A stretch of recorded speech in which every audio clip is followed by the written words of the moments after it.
যুগে যখন রামায়ণ হয়েছিল না মা, তো ত্রেতা যুগে রাম যখন 14 বছরের জন্য বনবাসে চলে গেল। আচ্ছা মা, রামকে 14 বছরের জন্য বনবাসে পাঠিয়েছিল কে? কইকেয়ী। তবে একটা কথা বলবো, কই কিন্তু বেশি ভালোবাসত রামকে। মানুষ হিসাবে বড্ড ভালো ছিল, মোটেও খারাপ ছিল না। কিন্তু ওই যে কইর দাসী মন্থরা কানে কুমন্ত্রণা দিচ্ছে। ওমা, পরের কথা শুনলেই ঘর ভাঙে। মন্থরা এসে বলছে কানে কানে ভূষ মন্ত্র দিয়ে, কিরে বলি রাম রাজা হবে, তো তোর এত আনন্দ কিসে? বারে আনন্দ হবে না? ছেলে রাজা হবে, মায়ের আনন্দ হবে না? ও মা, আপনি যদি জানতে পারেন কাল সকালে আপনার ছেলে এমএলএ হবে, এমপি হবে, আপনার আনন্দ হবে না? আনন্দে ঘুম আসবে না মায়ের, সারা রাত জেগে বসে থাকবে যে একবার রাতটা পোহালে ছেলেকে আমার দেখবে। তাহলে ছেলে রাজা হবে আর আমার আনন্দ হবে না? মন্থরা তখন বলছে, দেখ কই ভুলে যাস না, রাম তো নিজের ছেলে নয়, রাম তো সৎ ছেলে রে। ওরে, পরের ছেলে পরম আনন্দ, যতই গোল্লাই যাবে তত আনন্দ। ভালো যদি চাস, ওই পরের ছেলের ভালো না করে নিজের ছেলেটার কথা চিন্তা কর। আমি তোর ভালোই চাই, খারাপ চাই না, আর খারাপটাই বলতে এসেছে। কই চিন্তা করলো, তাই তো রাম যদি রাজা হয়, রাজমাতা হবে কৌশল্যা, আর আমি সারা জীবন ওই দাসী হয়ে যদি পায়ে তেল দিতে হবে, তার থেকে দরকার নেই বাবা, ওই পরের ছেলের ভাবনা করে লাভ নেই, নিজের ছেলের ভাবনাটা আগে করি। দশরথের কাছে দুটো বর চেয়ে নিল, রামকে বনবাসে পাঠাতে হবে আর ভরতকে আমার ছেলেকে রাজা করতে হবে। রাম যখন চলে যাচ্ছে না বাইরে চৌকাঠে, রাম যখন ঘরের বাইরে যেই না বেরিয়েছে বনবাসে যাবো বলে, অমনি রামের মা কৌশল্যা এক বাটি দুধ এনে বলছে, খোকারে একদিন নয়, দুদিন নয়, 14টা বছরের জন্য তোকে দেখতে পাবো না। আমি এত অভাগিনী যে 14 বছরের জন্য মা হয়ে ছেলের মুখটা দেখতে পাবে না। তাই আমার একটা কথা রাখবে? বলো মা, কি কথা? চলে তো যাচ্ছিস, যাওয়ার আগে অভাগিনী মায়ের হাতে এক বাটি দুধ পান করে যা। যেই না রাম দুধের বাটিটা নিয়ে দুধ পান করতে যাবে, অমনি কইর মনে এত হিংসা, ছুটে গিয়ে দুধের বাটিটা ছুঁড়ে ফেলে দিল। আজকে মায়ের হাতে এক বাটি দুধ পর্যন্ত পান করতে দিল না। সেদিনও রাম কিছু বলল না, কেন? যে সয় সেই রয়। প্রতি মুহূর্তে যদি মা ধৈর্য ধরেন, আপনি সফল হবেন, কিন্তু ধৈর্য ধরতে হবে, সময়ের অপেক্ষা। সবসময় সব প্রতিবাদ করা যায় না, সময়ের জন্য অপেক্ষা করতে হয়। রাম কিছু বলল না, মাকে প্রণাম করে কাঁদতে কাঁদতে বনবাসে চলে গেল। বনবাস থেকে ফিরে এসে প্রভু রামচন্দ্র নিজের মাকে প্রণাম করল না, ছুটে এসে কইকে প্রণাম করছে। মা, জননী জন্মভূমিষ্ঠ স্বর্গাদপি গরীয়সী, জননী জন্মভূমিষ্ঠ স্বর্গাদপি গরীয়সী। রাম, কি করছিস তুই? তুই নিজের মাকে প্রণাম না করি আমাকে কেন প্রণাম করলি? ওরে, আমি তো সৎ মা, আমি স্বার্থপর। আমি যদি ভালো হতাম, নিজের স্বার্থের জন্য তোকে বনবাসে পাঠাতাম না। খোকা, তুই জানিস না আমি তোর সৎ মা রে। সৎ মাকে কেউ এত ভালোবাসে? রাম তখন বলেছিল, মা তুমি বোধহয় জানো না, সন্তান কুসন্তান হতে পারে, মা কখনো কুমাতা হতে পারে না। তুমি ঠিক বলেছ, তুমি আমার সৎ মা। এ জগতে মানুষ দুই রকমের আছে, একটা অসৎ, একটা সৎ। অসৎ মানে খারাপ, আর সৎ মানে ভালো। তাহলে তুমি আমার ভালো মা, তুমি আমার সৎ মা, মানে তুমি ভালো। দেখেছেন মা, এত হিংসা করলো, তাও বলছে তুমি ভালো। এ কথা শোনার পর পাষাণও বলে যায়। কই কই চিন্তা করলো, ওরে রাম, তোর মতো সন্তান যদি আমার গর্ভে জন্ম নিত, তাহলে বোধহয় আমার এই নারী জন্ম সার্থক হয়ে যেত। ভগবান বললেন, মা তুমি চিন্তা করো না, আমার কাছে যে যা চাই আমি তাকে তাই দিয়ে দিই। তুমি আমাকে সন্তান হিসাবে চাও তো বেশ, আমি তোমার গর্ভে জন্ম নেব, কিন্তু তুমি যেমন মা হয়ে আর এক মাকে কাঁদালে, তার জন্য তোমাকে একদিন নয় 3 জন্ম কাঁদতে হবে। তোমার প্রথম জন্ম হবে মথুরায়, নাম হবে দেবকী। কংসের কারাগারে আমি তোমার গর্ভে জন্ম নেব, কিন্তু মাগো সেদিন জন্ম নেব বটে, কিন্তু তুমি ছেলের সুখ পাবে না। সারা জীবন কারাগারে তোমার কাঁদতে কাঁদতে জন্ম যাবে। তোমার দ্বিতীয় জন্ম হবে উড়িষ্যায়। উড়িষ্যার রাজা ইন্দ্রদুম্ন, তার 18টি ছেলে ছিল। ওই জগন্নাথকে পেতে গেলে 18টি ছেলেকে নিজের হাতে মারতে হবে, তবে জগন্নাথ পাবে। তো মা হয়ে 18টি ছেলে নিজের হাতে বলি দিয়েছিল। কেন? ওই জগন্নাথ দেবের যে মন্দিরটা আছে, ওই সম্পত্তি নিয়ে 18টি ছেলে মারামারি। মা দেখছে, বাবা মা বেঁচে থাকতে যদি ছেলে মেয়ে সম্পত্তি নিয়ে মারামারি করে, মরে গেলে কি হবে? আর আমার ঠাকুরের সম্পত্তি নিয়ে আমার ছেলেদেরকে মারামারি করতে দেব না। আমার কাছে আমার সন্তান আগে নয়, আমার কাছে আমার জগন্নাথ আগে। আমার ছেলেরা যদি জায়গাটা নিয়ে নেয়, তাহলে আমার জগন্নাথকে রাখবো কোথায়? মন্দিরটা কোথায় করব? দরকার নেই, মা হয়ে ছেলেকে বলিদান দিয়ে দেবো, তবু জগন্নাথকে ছাড়তে পারবো না। সেদিন 18টি সন্তান বলি দিয়েছিল, তবেই জগন্নাথকে পেয়েছিল। তোমার তৃতীয় জন্ম হবে নবদ্বীপের সচী মাতা হয়ে। সেদিনও তোমার জীবন সুখের হবে না, কাঁদতে কাঁদতে জন্ম যাবে। তোমার 8টা মেয়ে হবে, পরপর 8টা মেয়ে হয়ে মরে যাবে। তারপর একটা ছেলে হবে বিশ্বম্ভর, যে 16 বছর বয়সে সন্ন্যাসী হবে। তারপর আসবো আমি, নদিয়ার নিমাই, সে যে 24 বছর বয়সে সন্ন্যাসী হয়ে চলে যাবে। সেদিনও তুমি সন্তানের সুখ পাবে না। ও মা, কাঁদালে কাঁদিতে হয়, এ কথা পুরাণে কয়, এ কথা তো কভু মিথ্যা নয়। কাঁদালে কাঁদিতে হয়, এ কথা পুরাণে কয়, এ কথা তো কভু মিথ্যা নয়। ও মা, কাঁদালে কাঁদিতে হয়, এ কথা পুরাণে কয়, এ কথা তো কভু মিথ্যা নয়। ও মা, যেমনই করিবে কর্ম, তেমনি ফল ভোগ হয়, এ কথা তো কভু মিথ্যা নয়।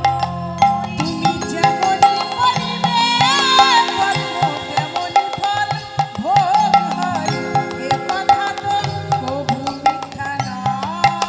ও মা, কাঁদালে কাঁদিতে হয়, এ কথা পুরাণে কয়, এ কথা তো কভু মিথ্যা নয়। কাঁদালে কাঁদিতে হয়, এ কথা পুরাণে কয়, এ কথা তো কভু মিথ্যা নয়। তাহলে কাঁদালে কাঁদিতে হয়। তুমি যেমন মা হয়ে আরেক মাকে কাঁদালে, মাগো তোমাকেও তো কাঁদতে হবে। ওই জন্য সচী মা সারা জীবন সন্তানের সুখ পেল না। সারা জীবন নিমাই নিমাই বলে কেঁদে গেল। আর নদিয়ার নিমাই সন্ন্যাসী হয়ে আমাদের মতো পতিতকে উদ্ধার করার জন্য নাম বিলিয়ে দিলেন। নাম হলো পতিত পাবন গৌরাঙ্গ সুন্দর। সেই গৌরহরি নাম গাইছে, কারণ তার উদ্দেশ্য পৃথিবীতে যত আছে নগর আদি গ্রাম সর্বত্র প্রচার করো মোরে হরে কৃষ্ণ মহামন্ত্র নাম। তার প্রমাণ হচ্ছে মহাভারতের গান্ধারী। ওমা গান্ধারীর কথা তো সকলেই জানেন, যে সারা জীবন চোখে একটা কালো পটি বেঁধে রেখেছিল, তাই না? গান্ধারী তো দেখতে পায়, কিন্তু তার স্বামী দেখতে পায় না, ধৃতরাষ্ট্র। সে জন্ম থেকেই অন্ধ। তো গান্ধারীর একটা বর ছিল যে সে চোখের পটিটা খুলে যার দিকে তাকাবে তার শরীরটা লোহার মতো শক্ত হয়ে যাবে, কেউ তাকে মারতে পারবে না, সে শক্তিশালী হবে। গান্ধারী যখন দেখছে যে আমার 100টা ছেলে কুরুক্ষেত্রের মাটিতে হেরে যাচ্ছে, পাণ্ডবদের সঙ্গে যুদ্ধ হচ্ছে, আমি জানি কালকে আমার ছেলে দুর্যোধনের মৃত্যু আছে, কারণ ধর্মের জয় অধর্মের পরাজয়। আমার ছেলে ভালো নয়, আমার ছেলে অত্যাচারী, পাপাচারী, কামাচারী, দুরাচারী, দুর্যোধন। কিন্তু মা গো, ছেলে যতই খারাপ হোক মায়ের কাছে তো ভালো। মা তো চাইবে না যে আমার ছেলেটা মরে যাক। গান্ধারী চিন্তা করলো যেমন করে হোক আমার দুর্যোধনকে বাঁচাতে হবে। দুর্যোধনকে ডেকে বলছে গান্ধারী, ওরে দুর্যোধন, বলো মা তুমি আমায় ডাকলে? হ্যাঁ। আমার একটা কথা রাখবি বাবা? বলো মা, কি কথা রাখতে হবে? আজকে রাত্রে 12টার সময় তুই আমার কাছে উলঙ্গ হয়ে আসতে পারবি? হ্যাঁ।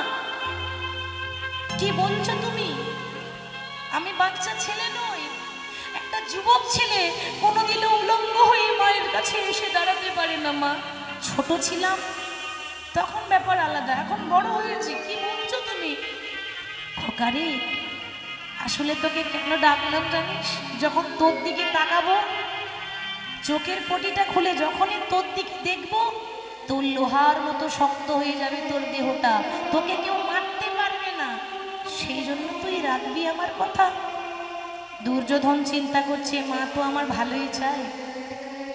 রাত 12টার সময় দুর্যোধন মায়ের কাছে যাচ্ছে, গান্ধারীর কাছে। তো দুর্যোধন যখন রাত 12টার সময় গান্ধারীর কাছে যাচ্ছে, মা গায়ে কোনো বসন নেই, একেবারে বিবসনা, উলঙ্গ একটা যুবক ছেলে। যখন রাত্রিবেলায় যাচ্ছে না, যে রাস্তা দিয়ে যাচ্ছিল ওই পথেই দাঁড়িয়েছিল সেই ব্রজের বাঁকা কৃষ্ণ। কৃষ্ণকে দেখে বলছে, কৃষ্ণ এত রাত্রে তুমি এখানে কি করছো?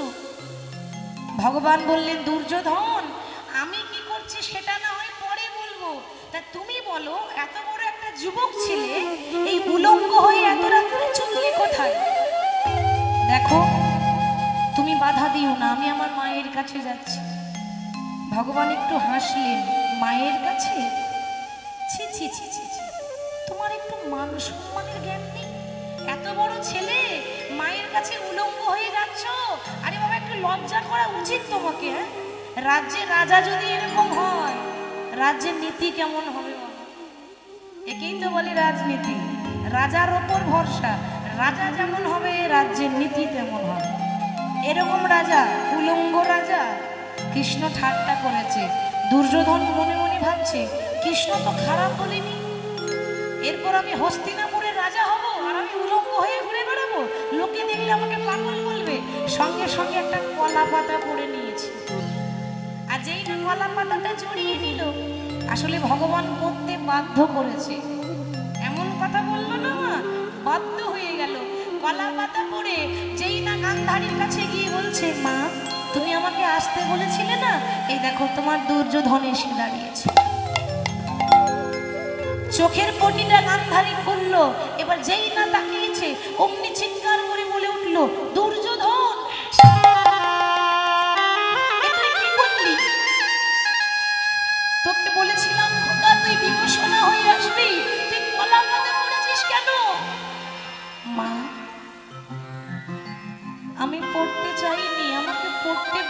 করেছে। কে বাধ্য করলো? ওই যে ব্রজের বাঁকা কৃষ্ণ। কেন? তুই যখন জানতিস যে ওই রাস্তাতে কৃষ্ণ আছে, তুই অন্য রাস্তা দিয়ে এলি না কেন? আরো তো রাস্তা ছিল। দুর্যোধন তখন বলে উঠল, মা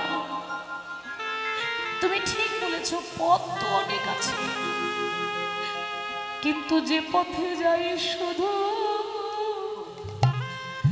আমার কৃষ্ণ দেখি, যে পথে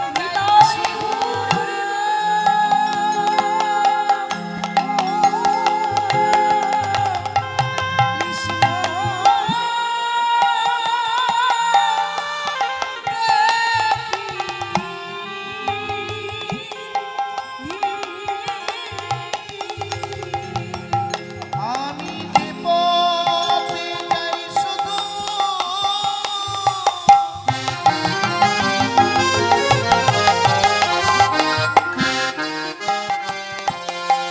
কৃষ্ণ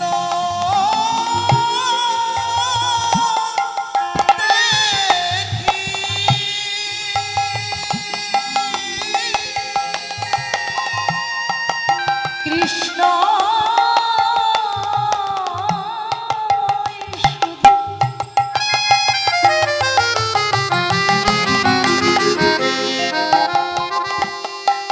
আমি জগৎ দেখি,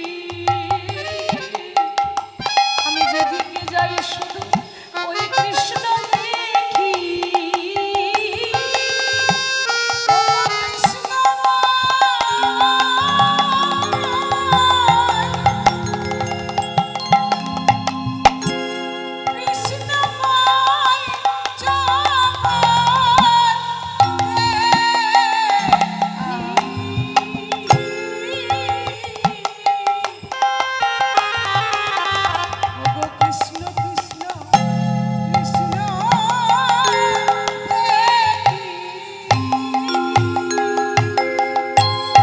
গান্ধারী যখন তাকালো, দুর্যোধনের গোটা শরীরটা লোহার মতো শক্ত হয়ে গেল, কিন্তু মা এই যে কলা পাতা পড়েছে, এখানে তার লোহার মতো শক্ত হলো না, এটা তো ঢাকা পড়েছিল, এখানে রক্ত মাংস রয়ে গেল।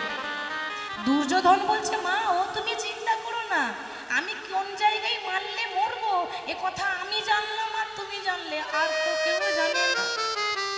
আহা, কিন্তু এটাই জানে না যে জগতে সবার কাছে ফাঁকি দেওয়া যায়, আমার ভগবানের কাছে ফাঁকি দেওয়া যায় না।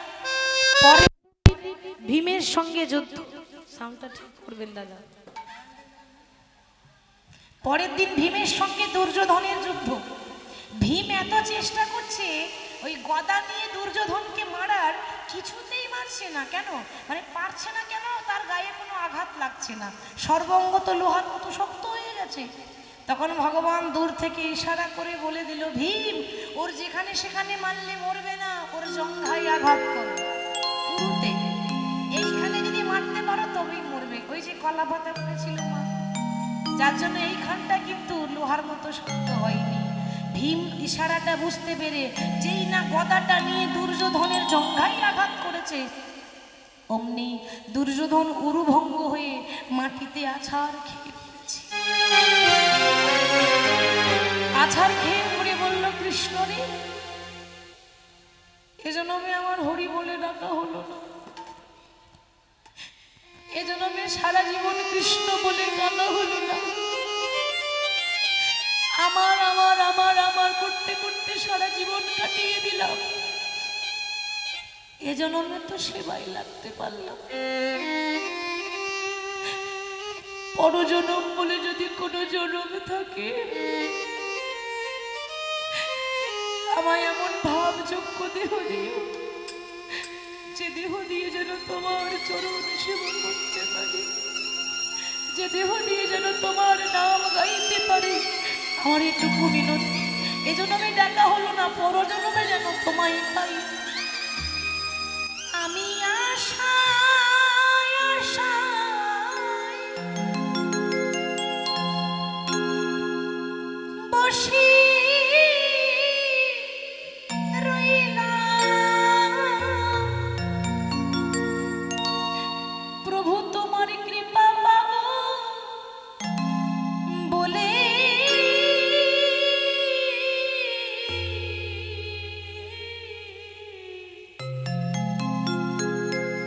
বলো দিন কবে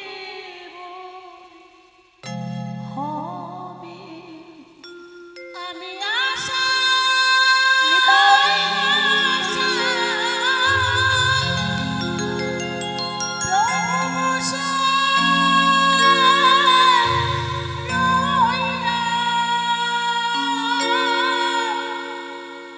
তোমার কৃপা পাবো বলে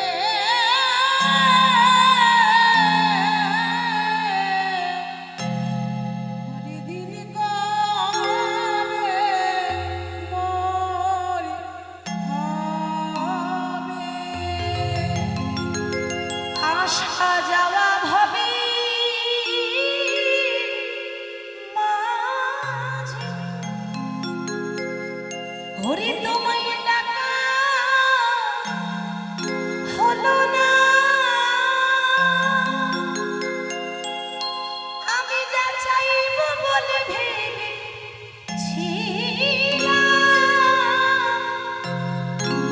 আমার চাওয়া হলো না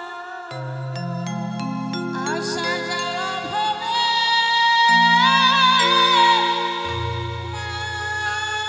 মাঝে তোমায় ডাকা হলো না যা চাইব মনে ভেবেছিলাম তা চাওয়া হলো না পার করো ওগো পারের দয়াল তুমি পার করো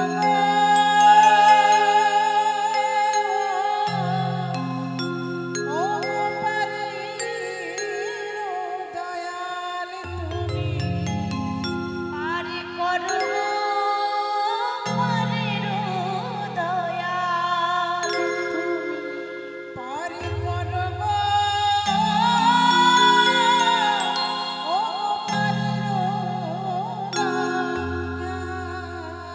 হরি বল হরি বল। আজকে দুর্যোধন আচারকে কৃষ্ণের জন্য কাঁদছে। বাবা আমরাও এত সুন্দর জন্ম পেয়েছি, জানি না এর পরজন্মে আবার মানুষ হব কিনা, জানি না আবার এত সুন্দর জন্ম হব কিনা, পেয়েছি যখন আর হরি বলা হবে কিনা সেটাও জানি না। নিঃশ্বাসে বিশ্বাস নেই, আছে এক্ষুনি আছে, একটু পরে নাও থাকতে পারে। তবে একটা কথা বলি, এই হরিনাম শুনতে শুনতে কেউ যদি চলে যেতে পারে, তার মতো ভাগ্যবান, তার মতো ভাগ্যবতী জগতে আর কেউ হবে না। যার প্রমাণ হচ্ছে মহাভারতের পরীক্ষিত 7 দিন ধরে সে ভাগবত পাঠ শুনেছিল, শুনতে শুনতে মরণ হয়েছে। মা আপনারা এসেছেন তখন আমার গোবিন্দের কাছে, দয়াময়ের কাছে বলে যাবেন, মনে মনে প্রার্থনা করে যান, প্রভু যখন এই দেহটা ছেড়ে প্রাণ পাখি উড়ে যাবে,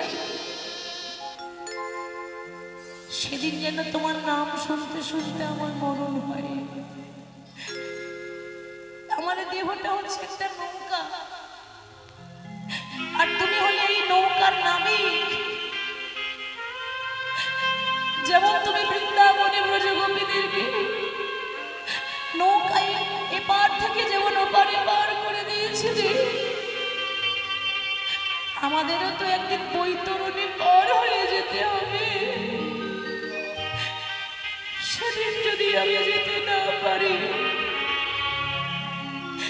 তুমি যেন আমাদের হাতে ধরে পার করে নিও, সেদিন যেন তুমি পার করে নিও। আমার জীবনে নদী তুমি নাইয়া রে, আমার ভবের খেলা সাঙ্গ হলো রে,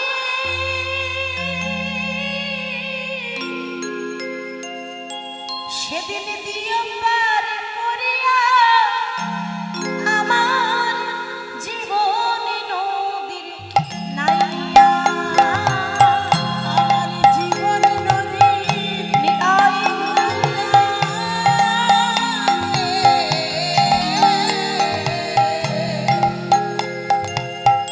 এই ভবের খেলা সাঙ্গ হলো রে, দিও পার করিয়া আমার জীবনে নদীর নাইয়া, আমার জীবনে নদীর তুমি নাইয়া।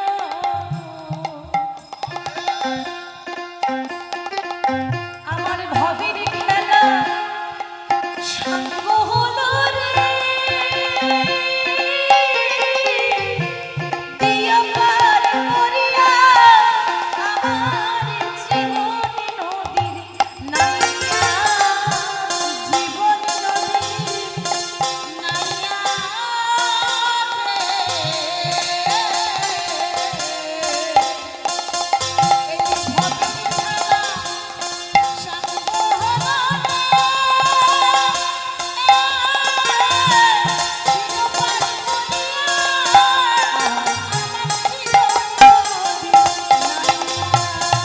মনে রাখবেন বাবা, এটা মায়ামোহ সংসার।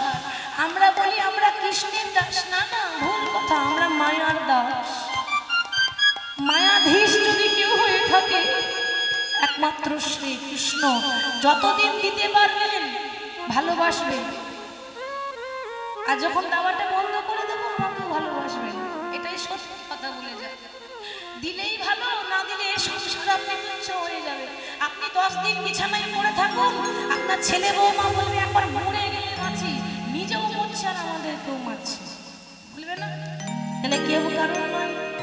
এতদিন তাহলে কিসের হাট বসিয়েছিলাম? আমি কামনা বাসনার হাতে বেঁধেছিলাম বাসা, আমি কামনা বাসনার হাতে বেঁধেছিলাম বাসা, আমি কামনা বাসনার হাতে বসিলাম আশা। আমি কামনা বাসনার হাতে বেঁধেছিলাম বাসা, সেই বাসায় আমার ভেঙে গেল রে,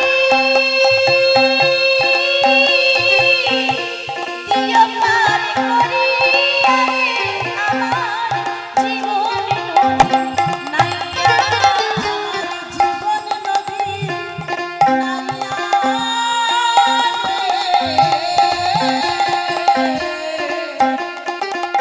এই ভবের খেলা সাঙ্গ হলো রে,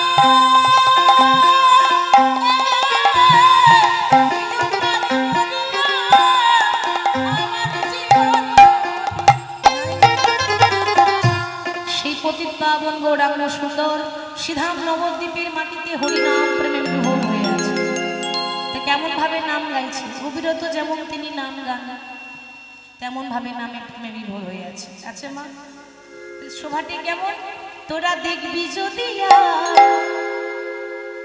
সোনার নদী,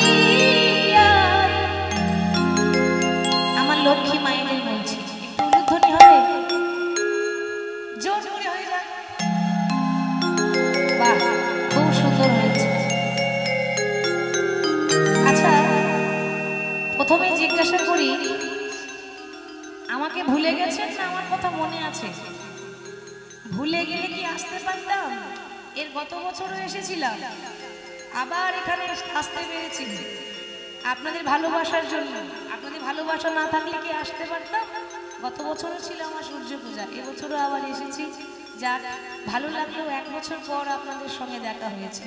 তা সবাই মিলে গাইবো, তোরা দেখবি যদি সোনার নদী আই, সচি মায়ের দোলা দিয়া নেচে নেচে যায়।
ভক্ত তার রূপ দেখছে আর বর্ণনা করছে, মানে গৌরহরিকে দেখেই প্রথম লাইনেই বলে দিলেন হেমশয়ে অতি গোরা। হেম মানে সোনা, আমরা যে সোনার গয়না পরি, হেম মানে সোনা, কাঞ্চন মানে সোনা, হাটাক মানে সোনা। সোনার অনেকগুলো নাম আছে, হেম, কাঞ্চন, সুবর্ণ, অনেকগুলো নাম আছে। কিন্তু এই জগতের সোনা আর গৌর সোনার পার্থক্য আছে। হরি বল, হরি বল। এ জগতের সোনা বললে আমাদের অহংকার হয়, হয় না বাবা? সোনার যদি গলার হার পরি, বাবা সোনা পড়েছি, কীর্তন শোনার তো মন থাকে না, সব সময় হারটা আছে তো খুলে গেল, কি গো মনে হয় না বাবা? মনটা তো ওইখানেই পড়ে থাকে, সোনার দিকেই পড়ে থাকে। সোনার কানে যদি পড়ি, বারবার হাত দিয়ে দেখি সোনা, সোনা থাকলেও সোনা বললে আমাদের অহংকার হয়। তার জন্য আর গৌর হরি হচ্ছে কাঁচা সোনা, এ সোনার তুলনা করা যায় না। হেমশয়ে অতি গোরা, সুমধুর হাসো তোরা। আমরা যে হাসছি, ভগবানের হাসি আমাদের হাসির পার্থক্য আছে। কেন? আমরা যখন হাসি তখন কোনো কথা আমরা বলি, তারপর হাসি। আর আমার গৌর হরির হাসিটা কেমন? কথা বলতে বলতে মৃদু মৃদু হাসি, মানে একটু করে হাসি আর একটু করে কথা, যেন মনে হবে হাসছে, সবসময় হাসছে, মানে হাসতে হাসতেই কথা বলার ভঙ্গি। বিরিতি রতি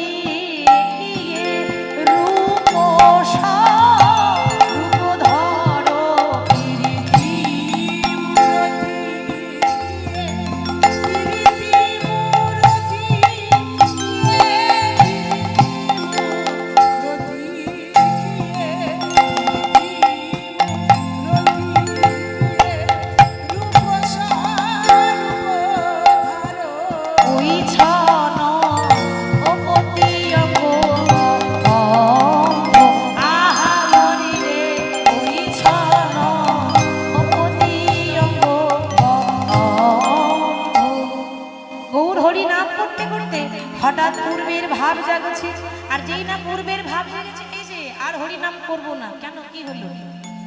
হরিনাম বন্ধ করে দাও, তাড়াতাড়ি পুজোর ডালা সাজাও। পুজোর ডালা কেন? আরে সূর্য পূজায় যেতে হবে না?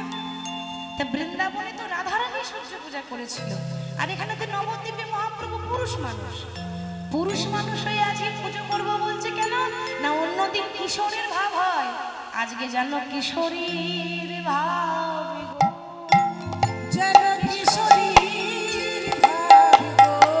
সে যে কিশোর নয়, কিশোর নয়, কিশোরীর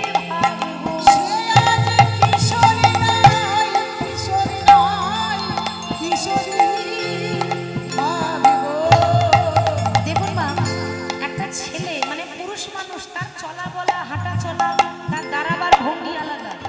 আর একটা মেয়ে মানুষ, সে কোমর ভেঙিয়ে দাঁড়ায়, তার ভাব আলাদা।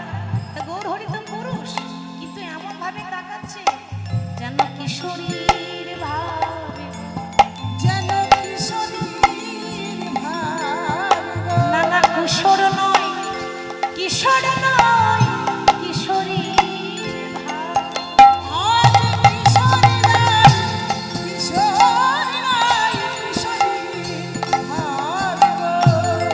শোনো, বেলা হয়ে গেছে, তাদের সাজিয়ে না। তাই যখন বলেছে ধূপ দীপ গন্ধ পুষ্প সবকিছু সাজিয়ে নিয়ে চলো, এবার যখন যাচ্ছে পুজোর ডালা নিয়ে ভক্তদের সঙ্গে মহাপ্রভু সূর্য পূজা করতে, চলনটা কেমন, মানে যাচ্ছে কেমন ভাবে, শোভাটি কেমন হয়েছে? একটা পুরুষ মানুষের হাঁটা আর একটা নারীর হাঁটা, হয়েছে বললাম পার্থক্য আছে। তো গৌর হরি পুরুষ মানুষ, নারীর মতো হাঁটছে। আহা কামিনী কাম কলিত তো ছুমানস, কামিনী কাম কলিত তো ছুমানস, কামিনী কাম কলিত তো ছুমানস। আগতি অতি গজ চিনি মন্দ, চিনি মন্দ, বিধাই রূপরে চিনি মন্দ, মন্দ। অতি অতি গজ চিনি মন্দ,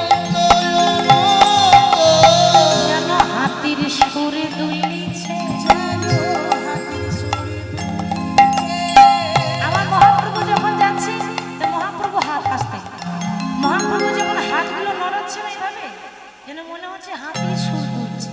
হাতির সুর দেখেছেন কত সুন্দর হাতির সুর নড়ে, যেন হাতির সুরে দুলিছে, যেন হাতির সুরে দুলিছে, হাতির সুর দুলিছে, দুলিছে। আমার মহাপ্রভুর বাহু দুটি যেন হাতির সুরে দুলিছে। আমার মহাপ্রভুর বাহু দুটি হাতির সুরে দুলিছে। অতি অতি গণ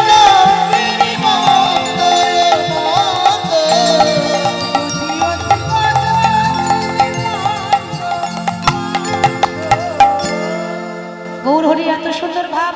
ওই বাম ভুজইব সনে মুখ ঝাপয়ে, বাম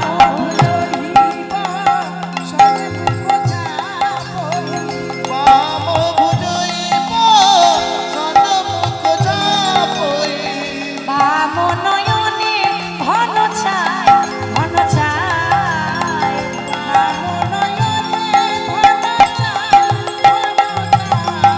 বলি হে রাধা মোহন দাসী, চিতে এই অভিলাষী, হে রাধা মোহন দাসী,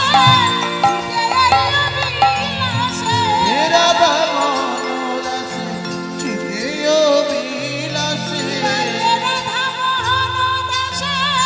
চিতেয় বিলাসে, সোহে চরণ